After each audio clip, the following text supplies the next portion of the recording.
She refused a paternity test to prove her daughter was mine. What I found out was shocking. So this story starts around 15 years ago when I was finishing up a contract job across the state. My girlfriend of 3 years, Melissa, had been acting strange even before I left.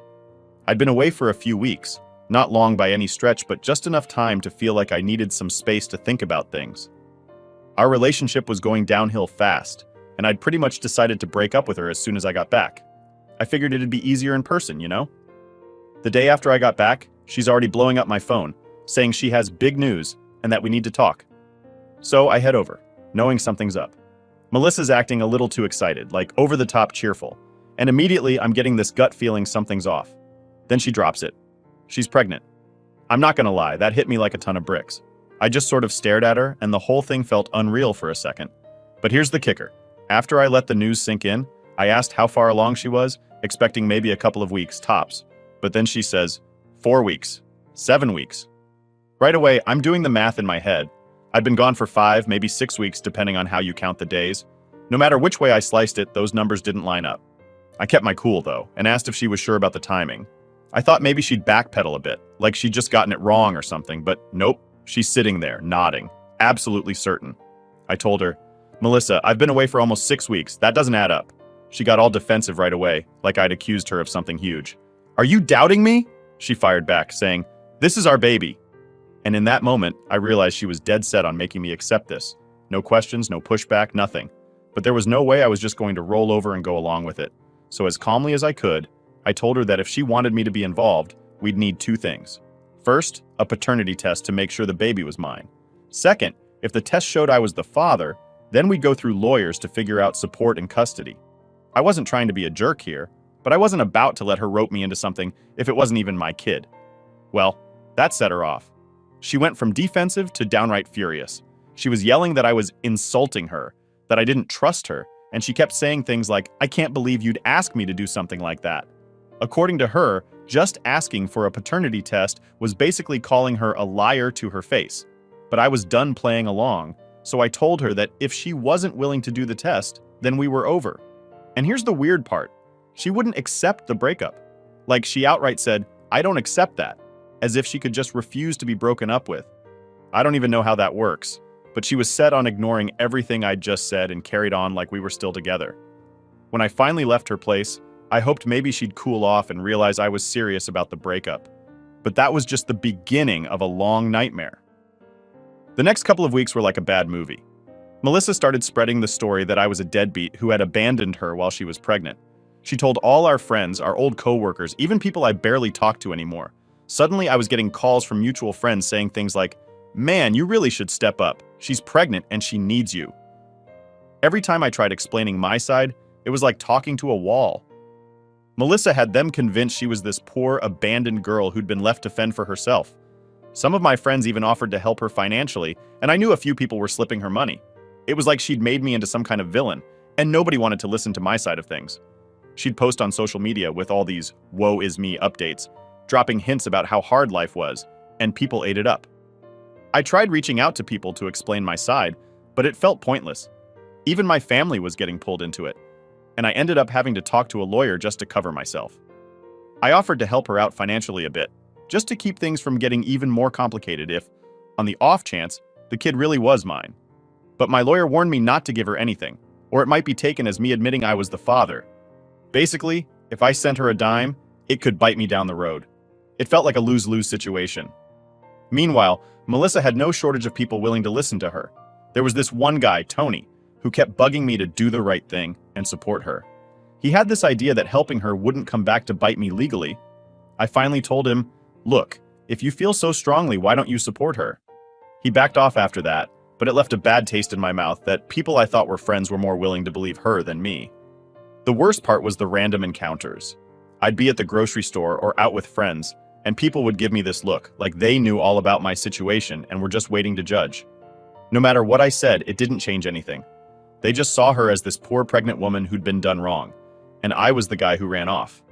I'd try to explain, saying there was no proof I was the father, but that only made people look at me like I was in denial. And then, right in the middle of all this, Melissa started sending me photos. Just random staged pictures of her and the baby. She'd put these captions like, Lucy wants to know where Daddy is, and they were clearly meant to make me feel guilty. I just delete them and try to ignore it, hoping she'd give up, but I was starting to realize this wasn't going to be that simple. Honestly, looking back, I can see how naive I was. I thought if I just ignored her, she'd eventually move on. But Melissa wasn't about to let me go that easily. Every time I turned around, she was there, telling more people, spreading her story and trying to pull me back in. That was just the start, though. Little did I know things were about to get a lot more complicated. So, after that whole mess of me trying to cut things off, Melissa just wouldn't let up. It's like she made it her personal mission to keep me tangled in her web, and every couple of months, she'd find a new way to drag me back in. It started small, just a few text messages here and there. She'd send me random updates like, "Lucy is doing great. She smiled for the first time today." I'd ignore it. Then a week or so later, I'd get another, "Lucy misses you," or "It's too bad you're missing out on these special moments." I tried telling myself she'd get bored eventually, but nope. Melissa would find these ways to remind me she existed, that she had this baby she was convinced was mine, and that I was missing out. Then she started escalating.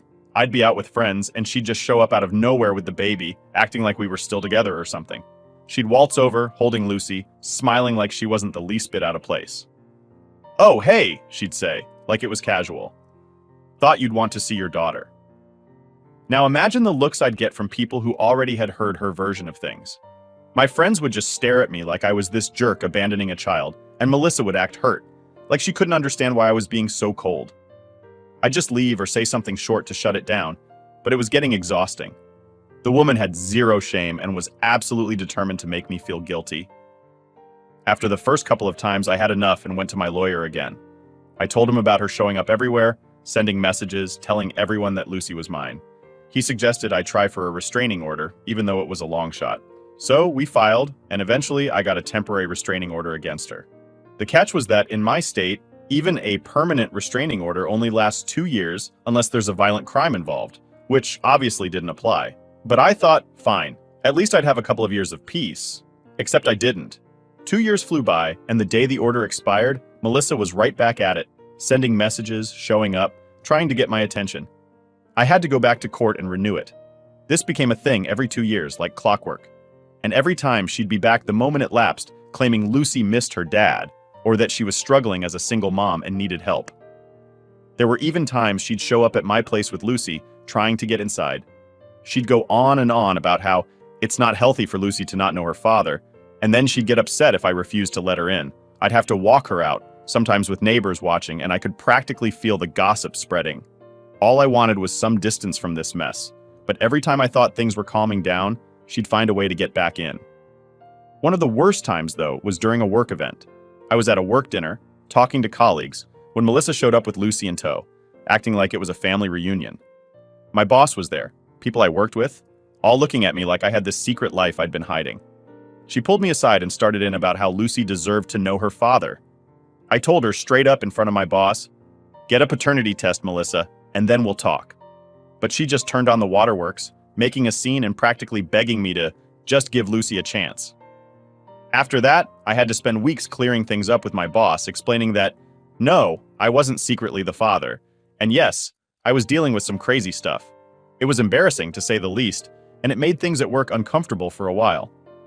Eventually, my lawyer suggested we file again for a more permanent restraining order. Even though the court order could only last 2 years each time, he said if we could prove this pattern, it might make it harder for her to get around it. So we went through the whole process again, laying out every incident, every message, every time she'd shown up unannounced. The judge approved it, but of course I knew it'd be the same deal. 2 years of quiet if I was lucky. But 2 years would pass, and the moment the order lapsed, I'd start getting the messages again. Melissa just couldn't help herself. And it wasn't just me she was bugging. I'd hear from mutual friends or old coworkers that she was still talking about Lucy's dad abandoning her. She was relentless. One friend even called me up saying, "Hey man, maybe you should just do what she wants. I mean, you don't know. Maybe Lucy really is yours." It was like no one cared what I had to say. Like Melissa's sob story was the only version that mattered. At one point, I just stopped trying to explain myself. I figured people were going to believe whatever they wanted to believe, and I couldn't control that. But it was exhausting, dealing with all the judgment, the assumptions, people treating me like I was this deadbeat who didn't care about his kid, and Melissa knew exactly how to push buttons. Every couple of months, she'd send a picture of Lucy, always a posed one, with some sad caption like, "Lucy misses her daddy." I didn't even respond. I'd just delete them and move on. But she knew what she was doing. She'd drop those photos, wait a few weeks, then show up somewhere she knew I'd be, like she was testing how much it'd take to make me crack. After a while, it felt like she was less interested in the actual support and more about dragging me back into her life. It's like she got some kind of kick out of having me stuck in this endless loop with her. No matter what I said, no matter how many restraining orders I got, Melissa kept coming back, trying to make me play along in this little game of hers. At one point, I even considered moving. I thought maybe if I was farther away, she'd finally back off. But then I realized that wouldn't solve anything, and I shouldn't have to run from my own life. So I stayed, put up with the looks, the messages, the drama, hoping that one day she'd get bored and move on. But Melissa wasn't getting bored. She'd only dig her claws in deeper, finding new ways to make sure I didn't forget about her or Lucy. And every time I thought it was over, every time I thought maybe I'd finally be free of her, she'd show up again with some new story, some new demand, and always that same claim. Lucy deserved to know her dad. Looking back, I should have known this was never going to end easily. After years of Melissa's surprise visits and nonstop demands, I was used to her showing up out of nowhere. But I had no idea things were about to get even weirder. So, one day, I'm talking to this old friend, Ben. We hadn't caught up in a while, so we're just shooting the breeze. And somehow, Melissa's name comes up. Ben's one of the few people who always believed my side of the story. So I mentioned how she'd been popping back into my life every time that restraining order expired, still pushing the "Lucy is your daughter" line without ever agreeing to a paternity test. Out of nowhere, Ben goes, "Oh man, you wouldn't believe it. But I think she tried the same thing with a guy I know. He was dating her for a bit, and she told him he might be the father too." I'm stunned. At first, I thought he was joking, but Ben's serious. He starts explaining how his friend Dave dated Melissa briefly, and when he broke things off, she showed up a few weeks later saying she was pregnant and hinting he could be the dad. I'm sitting there trying to wrap my head around this. All these years, I thought I was the only one Melissa was targeting. But now I'm starting to wonder if she's been pulling this on other guys too, using Lucy to milk support out of anyone she could. The idea felt so ridiculous and yet so possible. So I asked Ben if he could introduce me to Dave. Ben's all for it, so he calls him up, explains the situation, and within an hour, I'm talking to this guy who's had nearly the exact same experience. Dave tells me Melissa had pulled the whole "I'm pregnant and you might be the father" thing on him, but he demanded a paternity test right away, which of course she refused. Unlike me, he'd put his foot down immediately and cut her off before things got messy. At this point, my head's spinning. I'm wondering how many guys she's done this to. Dave's as curious as I am, so we start digging, reaching out to people we knew had been connected to her, mutual friends, old co-workers, anyone who might know more. The more we dig, the more stories we uncover, and it turns out Melissa's been busy.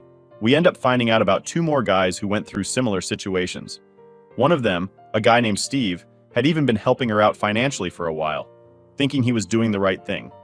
She'd convinced him that if he really cared, he'd give her some money to help with Lucy. He told me that she never asked for a ton, just a couple $100 here and there, which he'd given her a few times to avoid feeling like a jerk. But every time he'd ask for a paternity test, she'd get all defensive, saying it was insulting, and she couldn't believe he'd question her. Now, I'm sitting there with Ben, Dave, and Steve, just completely dumbfounded. For years, I'd thought Melissa's obsession with me was just her being vindictive, but it turns out she was running this scheme on a whole lineup of guys, using Lucy as a way to cash in from anyone who'd bite. The craziest part? These guys had all just moved on, like they'd written it off as some random bad experience. None of them had really pushed back or looked deeper into what she was doing, probably because she was smart enough to keep things low-key, asking for small amounts and making it seem like she was the victim. She played her part so well that no one thought to compare notes, and that's exactly how she got away with it for so long. At this point, I felt like I was in the middle of some bizarre mystery that was just now coming to light. We start piecing together a timeline, trying to figure out when she'd been with each of us and when she'd started using Lucy as a pawn. It was like this twisted puzzle, with each of us holding a piece that only made sense when we put it all together. I decided it was time to take this to my lawyer and see what we could actually do about it. I couldn't let her keep pulling this on me or any of the other guys. So we all agreed to go in together, as a group. My lawyer was blown away when I explained the whole situation. He hadn't seen anything like it before, but he said that if we all worked together, we could make a strong case against her and finally get some closure on this whole thing. After we filed, Melissa was ordered to appear in court, and that's when things got even messier. She tried denying everything, acting like we were all just a bunch of bitter exes trying to gang up on her. But with so many of us telling the same story, she didn't stand a chance. My lawyer pointed out how she'd refused a paternity test from every single one of us, how she'd taken money from Steve under false pretenses, and how her story changed depending on who she was talking to. She started to unravel pretty quickly under the pressure. The judge eventually ordered her to get a paternity test for Lucy, and you could see Melissa's face go pale. For the first time, she was losing control of her little game, and she knew it. She tried arguing with the judge, saying the test was unnecessary and insulting. But the judge wasn't having any of it. We all took our tests, and at this point, I was finally starting to feel like maybe this nightmare was coming to an end. The judge set a date for the results, and I remember walking out of the courtroom that day with a weird mix of relief and anger. I was mad, sure, but there was this strange sense of satisfaction, knowing that maybe this was finally it, the end of Melissa's endless demands and guilt trips. What blew my mind, though, was how close she'd come to getting away with it. If it wasn't for that one random conversation with Ben, none of us would have ever known there were other guys going through the exact same thing.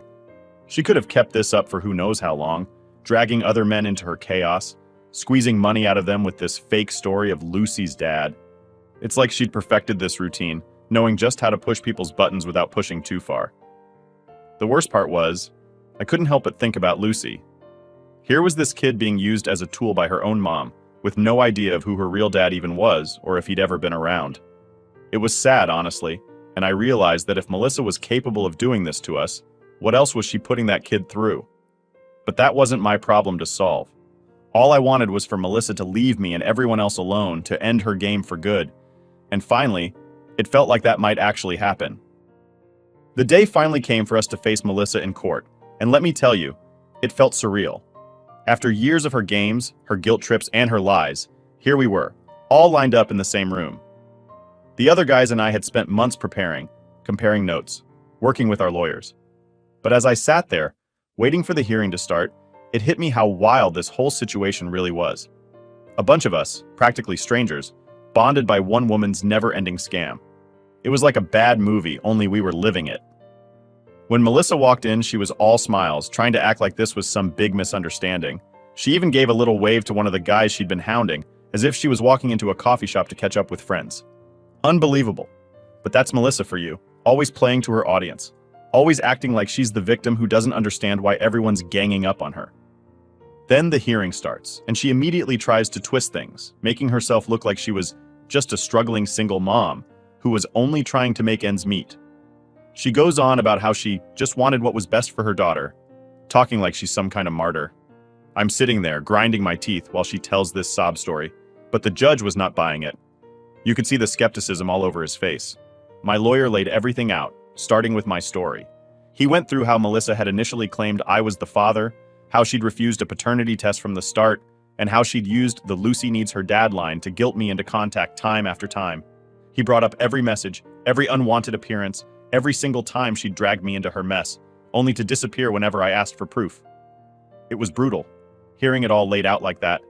Years of my life summed up in this sad, twisted timeline. Then he moved on to the others. Dave, Steve, and the rest of the guys took turns telling their versions of the same story. Each one had almost the exact same experience. Melissa showing up, saying she was pregnant, insisting they were the father, and refusing any kind of paternity test while squeezing them for support. It was like watching a broken record. Same lies, same manipulations, just with different names and faces. Melissa's lawyer tried to defend her, saying we couldn't prove she'd done anything wrong. He claimed she'd just been misunderstood and that we were exaggerating things. But when the judge looked back over all our statements and saw how similar they were, even he had a hard time keeping a straight face. It was clear Melissa's lawyer was grasping at straws, trying to turn this mess into something innocent. But with so many of us standing there, all telling the same story, they didn't stand a chance. Then the judge turned to Melissa, and he was done playing nice. He asked her directly why she'd refused every paternity test, why she kept insisting that Lucy was each of our kids when she wouldn't prove it. Melissa's face went red, and she started stammering, saying that she felt it was insulting and that a mother's word should be enough. She tried to throw some guilt in there, talking about how hard it is for single mothers and how she was just trying to protect Lucy. The judge looked at her for a long moment, then said, "Miss Clark, you've been asked by multiple men, multiple times, to provide proof of paternity, and you've refused every single time. I have to question the sincerity of your claims." For the first time, Melissa looked shaken. She opened her mouth like she was going to argue, but nothing came out. Finally, she muttered something about how she didn't think it was necessary. That's when my lawyer spoke up again. He pointed out how she'd accepted money from Steve for years, knowing full well he might not even be the father. He explained how she'd manipulated people, how she'd kept Lucy from any real connection to her true family, just to keep this charade going. You could see Melissa shrinking under every word, her confident smile gone, replaced with this trapped look, like she finally understood she was caught. Then the judge ordered a paternity test right there. Melissa tried to argue again, saying it was still insulting and humiliating to go through with it. She even turned to the judge with tears in her eyes, saying, "I just don't understand why they're doing this to me." But the judge was done with her. He told her the test wasn't just for our peace of mind, but for Lucy's, so she could finally know who her father really was. Melissa went silent after that, and you could see she knew she'd lost. I remember sitting there, watching her, and feeling this mix of relief and disgust. She'd tried so hard to make us look like the bad guys, tried to turn her lies into a pity story. But now, with nowhere left to hide, she was just a person caught in her own web of lies. As we were all getting ready to leave, Melissa looked around the room, avoiding eye contact with each of us. She didn't say a word, didn't even try to explain herself. I think she knew that, at this point, no one was buying it anymore. For the first time in years, it felt like maybe, just maybe, we were finally seeing the end of all this. Leaving the courthouse that day was like walking out of a heavy fog. For so long, I'd been wrapped up in her drama, constantly looking over my shoulder, wondering when she'd pop up next with some new claim or story. But now, I was done. All of us were. We were finally getting our answers, and for once, Melissa wasn't in control of the narrative. I walked out with the other guys, and we all looked at each other, this weird mix of relief and exhaustion in our faces. I don't think any of us really knew what to say. There wasn't much left to say, honestly. We'd all been through hell, and finally, we were about to get the truth we deserved. It was like we'd all been pulled together by this insane experience. And now, as we left, it felt like we were each finally walking away from it for good. All that was left now was the paternity test. And finally, we'd know. No more guessing, no more lies, no more guilt. Just the truth, plain and simple. And honestly, that was all any of us had ever wanted. After all the years, all the drama, all the wild accusations and surprise appearances, the paternity test results finally came in. I'll admit, waiting for that final answer wasn't easy. Even though I'd been sure all along that Lucy wasn't mine, there was still that tiny sliver of doubt gnawing at me. I mean, what if Melissa had been right this whole time? But deep down, I was pretty confident I'd been played. The day the results came in, I was at work. My lawyer called, telling me he had the results in hand and that it was a clear answer. No maybes or probabilities. My heart was pounding as I stepped into the hallway, and my coworkers probably thought I was losing it, pacing around the building like that. So finally I asked him straight up, "Am I the father or not?" And just like that, he confirmed what I'd known all along. I wasn't Lucy's father. I can't even describe the relief that washed over me. It felt like this huge weight had been lifted, like I'd been carrying around this invisible anchor for years. I could finally walk away from all the madness knowing I'd done everything I could to set the record straight. I mean, sure, there was anger there too. Anger at Melissa for all the years she wasted, for dragging my name through the mud, for making me jump through every hoop she could find just to avoid the truth. But mostly, I just felt done. After I got off the phone with my lawyer, I sent a quick text to the other guys, letting them know the results were in and we'd all been in the clear. Pretty soon, we were all on this group call, celebrating in the strangest way possible. There wasn't much cheering or high-fiving. It was more like this quiet, mutual understanding that we'd survived something really messed up and we could finally move on. Everyone had the same reaction, relief mixed with disbelief. It was like we'd been to battle and walked out the other side. But it wasn't over for Melissa. Apparently, as soon as she got the news, she completely lost it. She showed up at my house the very next day, screaming on my front lawn like she'd just been betrayed by the whole world. She was yelling all kinds of nonsense, saying I was a coward, that I'd turned Lucy against her, that I'd ruined her life. The whole neighborhood could hear her, and I didn't even try to engage.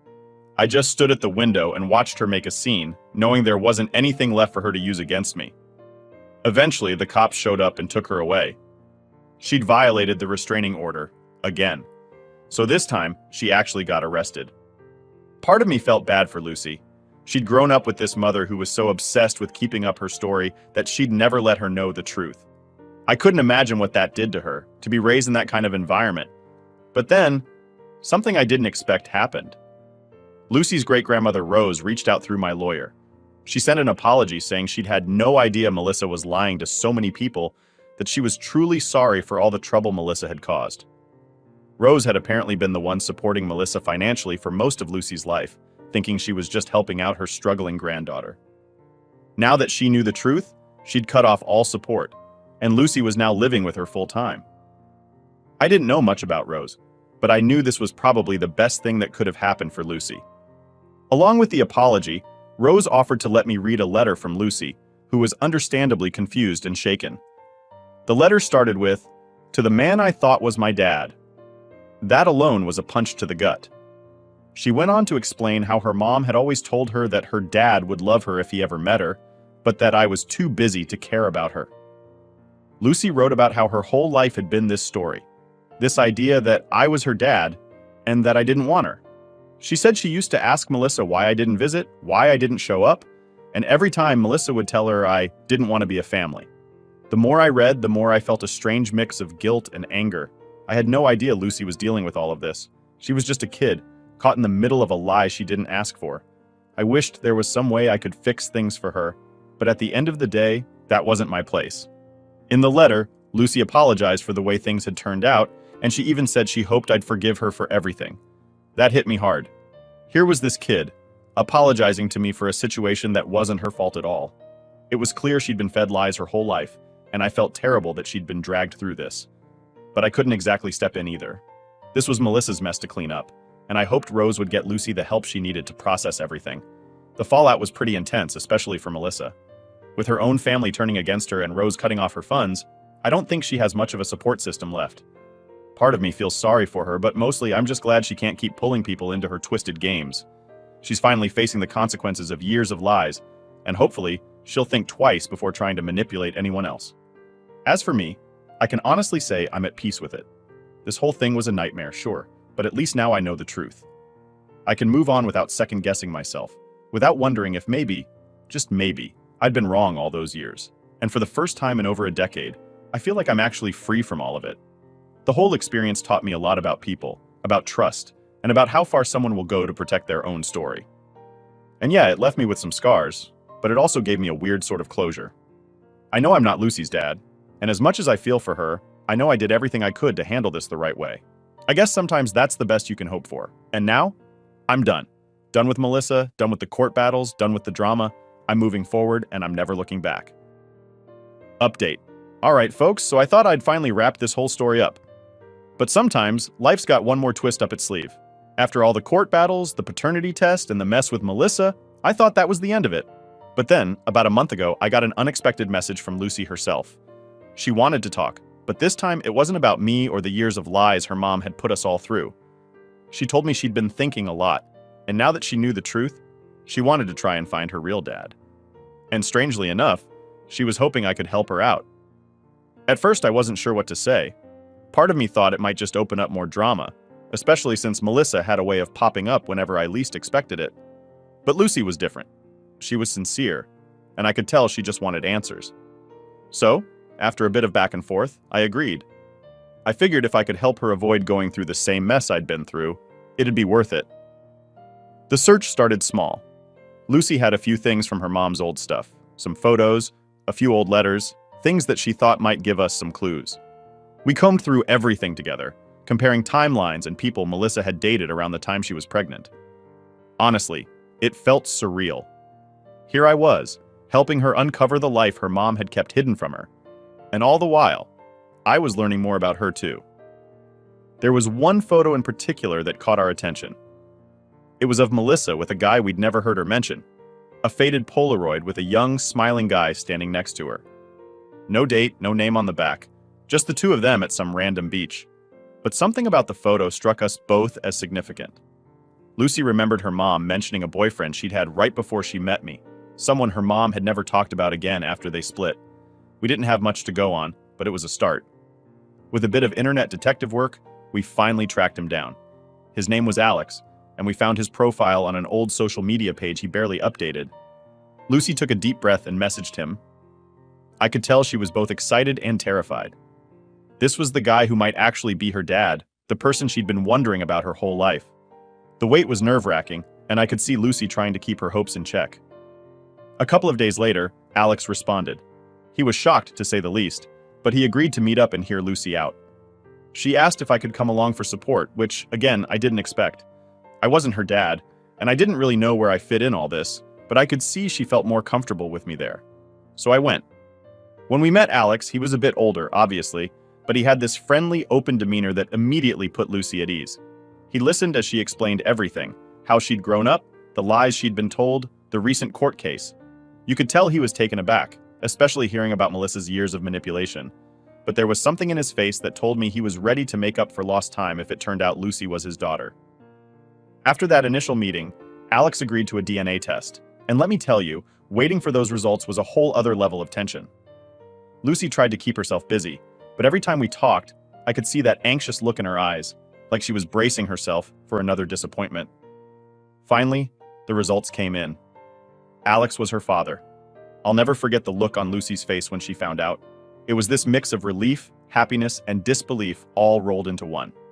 She had the answers she'd been searching for, and for the first time, she actually had a sense of family that didn't come with strings attached. Alex looked as overwhelmed as she did, but he took her hand and told her he was there for her, ready to make up for the years they'd missed. Since then, Lucy's been getting to know Alex, slowly but surely. She told me he's been doing everything he can to make her feel welcome in his life, and they've even started planning some time together to catch up. I won't lie. It feels strange being on the outside of it, knowing I helped her find her real dad, but not really being a part of her life anymore. But seeing her find peace and finally move forward, that's worth it. As for Melissa, word got back to her about the test, and from what I've heard, she's not handling it well. She's been making all kinds of claims that the test was rigged, or that Lucy's been brainwashed by me and Alex. But at this point, no one's listening. Even her own family is finally shutting her down. It's like everyone's finally realized just how deep her lies go, and they're done putting up with it. And me?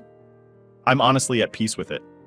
I thought this whole thing would end with me just walking away, but it feels better knowing Lucy got what she needed. Helping her find her dad was the right thing to do, and while our paths might not cross much anymore, I know she's going to be okay. She's with her real family now, and she's free of all the lies that weighed her down for so long. So that's where this chapter finally ends. Thanks to everyone who stuck with me through all this. It's been one hell of a ride, but we've finally made it to the end.